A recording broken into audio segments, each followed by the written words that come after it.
Friends, अस्सलाम वालेकुम। मेरा नाम मुकीद गौरी है और आज की इस वीडियो के अंदर मैं आपसे इंतहाई अहम खबर डिस्कस करने वाला हूं। एक तरीके से एक गुड न्यूज है, ठीक है, वो सबके लिए है, मेल और फीमेल दोनों के लिए गुड न्यूज है। तो इस वीडियो को एंड तक देखना है क्योंकि सिर्फ और सिर्फ इसमें आपका ही फायदा होने वाला है। तो चलिए वीडियो को स्टार्ट करते हैं। तो देखें भाई, सबसे पहले अब आपको पता है कि जीएसटी का काम बिल्कुल जो है वो करीब करीब है, इंशाल्लाह होने को है। तो उसके अंदर आप लोगों को थोड़ी सी ये क्यूरियोसिटी हो रही होगी कि यार जो है वो किस तरीके से ये लिस्ट के अंदर ये हम लोगों के नाम आएंगे, कौन जो है वो हमसे ऊपर आएगा और किसके मार्क्स सेम होंगे तो क्या आएगा, मतलब इनका क्राइटेरिया क्या होगा बेसिकली ना लिस्ट बनाने का, जो मेरिट लिस्ट बनती है। तो मैं आज आपको वो बताने वाला हूं।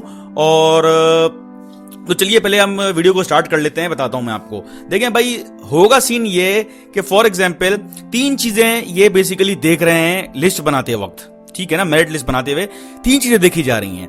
वो तीन चीजें कौन सी हैं? पहली चीज मार्क्स, ठीक है ना, आपके जितने भी मार्क्स हैं आपकी डिपेंड करती है मेरिट उस पर। दूसरी चीज आपकी जो देखी जा रही है वो है क्वालिफिकेशन। और तीसरी चीज जो है वो देखी जा रही है आपकी एज, ठीक है। अब क्वालिफिकेशन के अंदर आ जाती है आपकी बैचलर्स, ठीक है ना, सिर्फ वो बैचलर्स को देख रहे हैं, मास्टर्स को नहीं देख रहे, ठीक है ना।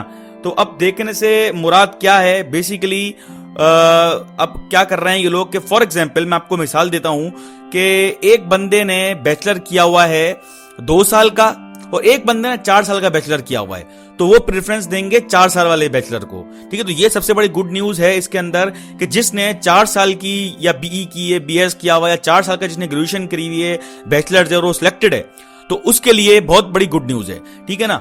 वो इस तरीके से देखें ना, अगर आपके मार्क्स जो हैं, मेल और फीमेल दोनों की बता रहा हूं, अगर फॉर एग्जांपल एक फीमेल है उसके नंबर 50 हैं और दूसरी फीमेल है उसके नंबर भी 50 हैं, लेकिन जो दूसरी फीमेल है उसकी जो क्वालिफिकेशन है, जो उसने बैचलर किया हुआ है वो 2 साल का किया हुआ, लेकिन दूसरी वाली है उसने जो उसका जो बैचलर किया हुआ है उसने वो 4 साल का किया हुआ, तो उसको प्रेफरेंस पहले दी जाएगी मेरिट लिस्ट में।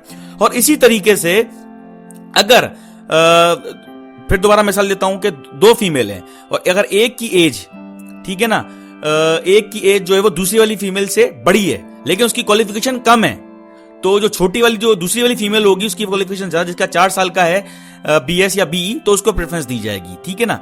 एज तब देखी जाएगी जब जो है वो उनके मार्क्स भी सेम होंगे, उनकी बैचलर भी सेम होंगी, मतलब 4 साल या 2 साल दोनों की इक्वल होंगी। उसके बाद वो डिसाइड होगा एज के ऊपर कि कौन फीमेल बड़ी है या कौन मेल बड़ा है या कौन छोटा है, तो ये चीज देखी जाएगी उसके बाद, ठीक है ना। एज का जो है वो आखिर में जो है ये कर रहे हैं। तो पहले जो है वो गुड न्यूज इसी के लिए है कि जो जिन लोगों ने 4 साल की बैचलर्स की हुई है तो उनको तो फायदा ही फायदा है ना।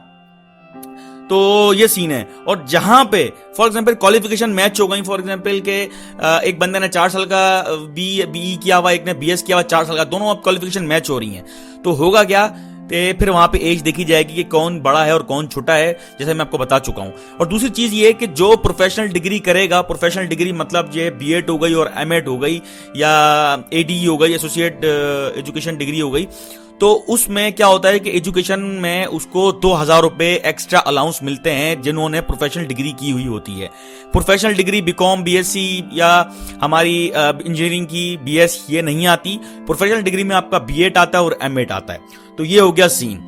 तो इस तरीके से जो है वो आपकी मेरिट लिस्ट तैयार हो रही है। जैसे मैंने आपको बताया कि एज जो है वो आखिर में देख रहे हैं। अगर आप 2 साल की ग्रेजुएशन है और आपसे अगला बंदा, और आपकी 2 साल है लेकिन आपकी एज ज्यादा है, और अगले बंदे की जो है वो ग्रेजुएशन 4 साल है लेकिन एज कम है, तो पहले उसको प्रेफरेंस दी जाएगी। तो सारा जो है सीनियरिटी जो है आपका पूरी मैंने फिगर फैक्शन सब आपके सामने रख दी है। ये बात मैं अपनी तरफ से नहीं कर रहा, ये पॉलिसी के अंदर भी है और आप अपने डीओ से भी कंफर्म कर सकते हैं जाके। बिल्कुल इसी तरीके से लिस्टें बन रही हैं। आप अगर कोई भी लिस्ट उठा के देखिएगा पीएचडी की पिछले वाली, तो आप देखेंगे, गौर से देखेंगे तो आपको पता चल जाएगा। और काफी बच्चे हैं कि कुछ मेहनत भी कर रहे हैं अपनी तरफ से लिस्ट बनाने की, तो जाहिर बात है उनके पास क्वालिफिकेशन का डेटा तो नहीं है कि किस बच्चे ने प्रोफेशनल डिग्री करी हुई है, किसकी क्या क्वालिफिकेशन है। तो वो लिस्ट जो भी बना रहे हैं बच्चे, जो भी ग्रुप्स में आपस में जो है वो ऐड हैं, तो कुछ ऐसे कैंडिडेट्स हैं जो एक दूसरे कैंडिडेट्स के लिए काम कर रहे हैं, उनकी लिस्टें बना रहे हैं एक्सपेक्टेड वेटिंग की या एक्सपेक्टेड सिलेक्टेड कैंडिडेट्स की। तो उनके पास अब लिस्ट तो है नहीं कि क्वालिफिकेशन डेटा वो कहां से लें, तो उनको भी रोक दिया गया है कि वो भी लिस्टें ना बनाए, क्योंकि उतनी मेहनत जो है वो फायदा नहीं है इतनी मेहनत करने का, क्योंकि क्वालिफिकेशन डेटा तो सिर्फ जो है वो एजुकेशन वालों के पास ही है। तो आपको इंशाल्लाह वेट करना है। इंशाल्लाह 15 तारीख तक जीएसटी फाइनल हो जाएगा, 15 नहीं तो 20 तारीख तक जीएसटी को फाइनल होना ही होना है किसी भी हाल में। और दूसरी चीज ये है, पीएसटी की बात बताना चाहूंगा, पीएसटी तो भाई तभी शुरू होगा जब जीएसटी कंप्लीट होगा, ठीक है। और जीएसटी जैसे ही कंप्लीट होगा, जब जीएसटी को ऑफर लेटर दिए जाएंगे तो उसके साथ ही साथ जो है वो उसके एक दिन बाद पोस्टिंग ऑर्डर्स भी दे दिए जाएंगे, क्योंकि काफी ऐसे बच्चे हैं जिनका मेडिकल भी हुआ है और पुलिस वेरिफिकेशन भी हुई है, तो उनको जरूरत ही नहीं है करवाने की। और जो नए आए होंगे तो उनको जरूरत होगी, तो उनको फिर पोस्टिंग भी थोड़ी सी एक हफ्ता लेट मिलेगी। तो ये सारा सीन होगा। और पीएसटी वालों का भी बहुत जल्दी काम हो जाएगा, जो वेटिंग वाले हैं, ठीक है ना, याद रहे जो वेटिंग वाले हैं उनका बहुत जल्दी काम हो जाएगा इंशाल्लाह, क्योंकि बहुत सारी सीटें निकल कर आएंगी।